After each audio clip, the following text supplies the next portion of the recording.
2, 3 jours plus tard, mon père me l'a annoncé. C'était que ma mère et mon grand frère n'avaient pas survécu. Ils avaient succombé des blessures, des brûlures. Salut, je m'appelle Sofiane. On m'appelle aussi Brûlé sur les réseaux, car j'ai été brûlé à 99%, comme vous pouvez le voir. Et je vais vous raconter mon histoire. Tout commence en 2014.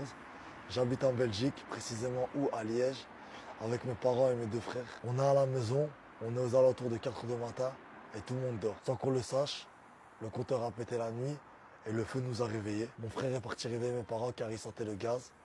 Quand on est descendu, c'était trop tard. Le feu, il était déjà pris en bas. Du coup, on a voulu monter au 3e étage car on avait une maison de 3 étages. On venait de la louer sur Liège. Quand on est monté au 3e étage, mon père a demandé à mon frère d'aller sur le toit. Mais mon frère n'allait pas réussir car il n'avait pas assez de force. Du coup, mon père est monté sur le toit. Et quand mon père est monté sur le toit, le problème qui s'est passé, c'est qu'on s'est endormi à cause de la fumée. Les pompiers sont arrivés trop tard. Je me suis réveillé 3 ans plus tard, on m'avait transféré en hélicoptère à l'hôpital. Si on m'a mis 3 ans dans le coma, c'est parce que de base j'étais jeune, j'avais aussi 10 ans, et que surtout j'avais 1% de survie. J'étais tellement touché que même les docteurs ont dit à mon père que de base je n'allais pas survivre. Quand je me suis réveillé, la première chose que j'ai faite, c'est que j'ai demandé à mon père où était le reste de ma famille. Mon père n'a pas voulu directement me le dire parce que j'étais encore faible, mais j'ai vu qu'il y avait quelque chose qui n'allait pas. 2, 3 jours plus tard, mon père me l'a annoncé. C'était que ma mère et mon grand frère n'avaient pas survécu. Ils avaient succombé des blessures, des brûlures. Quand je suis sorti du coma, j'ai directement vu que j'étais transféré à l'hôpital militaire des Grands Brûlés de Bruxelles. C'est là directement que j'ai vu en fait que j'avais vraiment été touché. Les personnes qui ont survécu à l'accident, c'est moi, mon frère, qui est aussi brûlé comme moi et mon père. Exactement. J'ai fait à peu près 30 opérations dans le coma et 30 ou 40 quand je suis sorti du coma. Pour vous dire ce que j'ai perdu mes doigts, j'ai perdu des muscles dans les jambes, des sourcils, on va dire, des parties des cheveux. Et les choses que j'ai gardées, c'est, je vous dis la vérité, c'est rien. J'ai fait pendant à peu près 2 ans de la rééducation, je suis resté à l'hôpital 2 ans, puis je suis allé 3 ans dans un centre de revalidation pour revenir en forme. Parce que de base, je ne peux plus travailler, je ne peux plus faire de sport, je ne peux plus aller au soleil, je ne peux plus faire d'action physique ou un truc comme ça. Tous les trucs qui sont un peu trop mouvementés, je ne peux plus les faire. Je vous dis la vérité, je ne peux pas aller au soleil à cause de mes brûlures, mais j'y vais quand même. Et le problème c'est quoi? C'est qu'à cause de ça, chaque année quand même, je dois aller à l'hôpital pour vérifier s'il n'y a pas des problèmes et tout ça. Mais je suis allé faire de la révalidation, de la kiné et beaucoup de choses pour essayer de recommencer à marcher et redevenir la personne que j'étais avant quand j'avais 10 ans. Puis après ma revalidation au stand où je suis resté pendant 3 années, je suis retourné à Liège où j'ai repris ma vie un peu normale, les cours, j'allais revoir mes amis, je retournais un peu dans la vie normale, même si j'ai eu beaucoup de moqueries, les gens qui se foutaient un peu de ma gueule et de ça au début, ça n'a pas été si facile. Mais à la fin, je dis la vérité, c'était devenu une habitude, du coup, c'est devenu ma force. Ma vie a continué son cours jusqu'en 2024, où j'ai perdu mon père, où il a décédé. Ça a été vraiment un choc pour moi. Pendant 2, 3 mois, je suis resté à la rue. Je n'avais pas où dormir, je ne savais pas où aller. Je dormais dans des garages. Des fois, je ne dormais pas tout court. Je restais 24 heures, on va dire, sans dormir. Pour vous dire exactement, des fois, je restais toute la nuit dehors. Et le soir, j'allais à l'hôpital, on va dire, juste pour rester réveillé. Comme ça, au moins le matin, je peux aller dans mes cours et je pouvais aller faire mes activités la journée. Parce que sinon, j'allais mourir de froid. Je mangeais très rarement.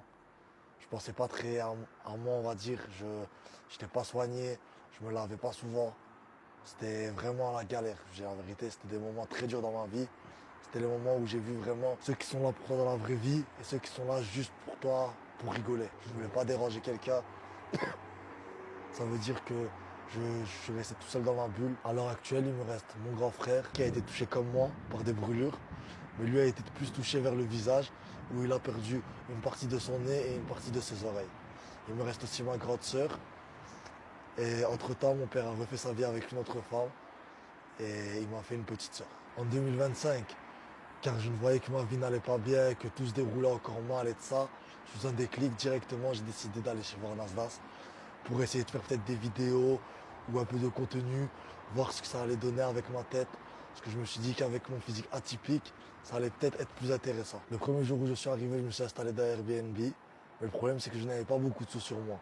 Le deuxième jour, j'ai rencontré la Team Echo. Ça veut dire Sidi, Dadi, Ozil et Djibril, qui y étaient posés là-bas chez Nasdaq. Ils m'ont accueilli directement, ils sont venus me parler.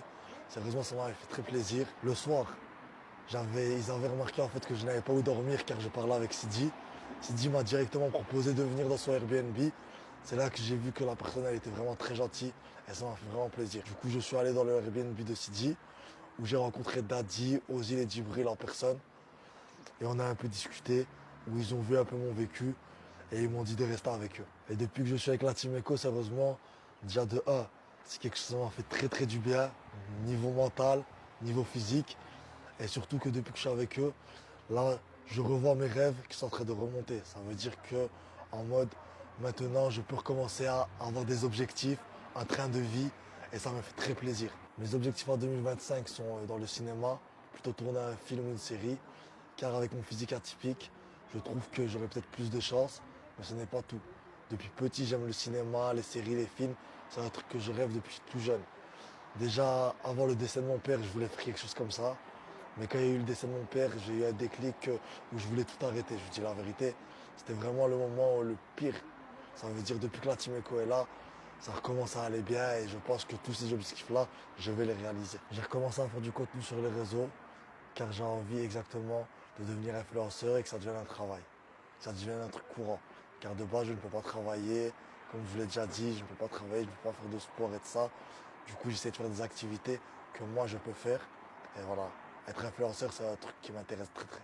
Et si aussi je me suis lancé sur les réseaux, c'est peut-être pour donner aussi de la force aux gens qui sont comme moi ou qui ont un handicap ou une maladie et qui ne s'assument pas. Car peut-être il y a des méchancetés, il y a des gens qui se foutent de leur gueule à l'école ou des choses comme ça. Écoutez les gens. Il y a des choses qui arrivent très très souvent, il ne faut pas écouter. On est tous des humains, on va tous mourir un jour ou l'autre. Ça veut dire profiter de votre vie, faites les meilleures vidéos, profitez des meilleurs moments avec vos familles.